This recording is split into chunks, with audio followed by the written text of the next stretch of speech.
Hey guys! So, I'm a fan of an Aperol Spritz.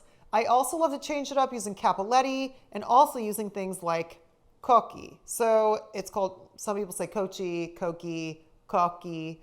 I actually do think if you look it up, the correct pronunciation is something very similar to Cocchi. So that's what we're going to go with.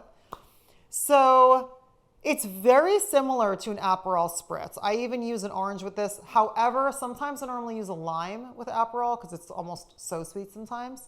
So let's do it. We're going to use an orange. Check out how easy this is. And it's a beautiful light Spritz.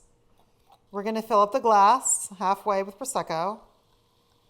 I learned when I was in Ireland, I actually got a certificate for pouring the perfect Guinness. And there's the harp on the side. You're supposed to hit that to help with the foam. It's like a whole kind of science. So I try to do the similar concept with this to prevent it from like bubbling out. Okay, so Prosecco. We're gonna add our Cocchi.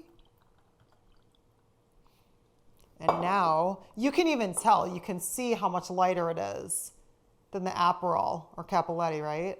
It's like a beautiful blush color. I love it.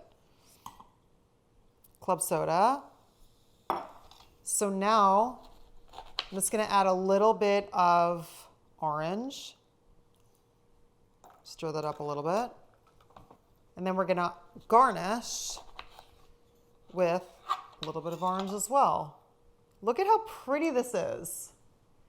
Isn't that beautiful? I love that blush color. Literally, my lipstick is called Blush Nude because I want this color on my lips. I just love this. Oh, it's so light. It's beautiful. Effervescent, yummy, delicious. Thank you guys so much for hanging out, and I will see you guys next time. That is delicious. Let me know in the comments below what you think about this because this is beautiful.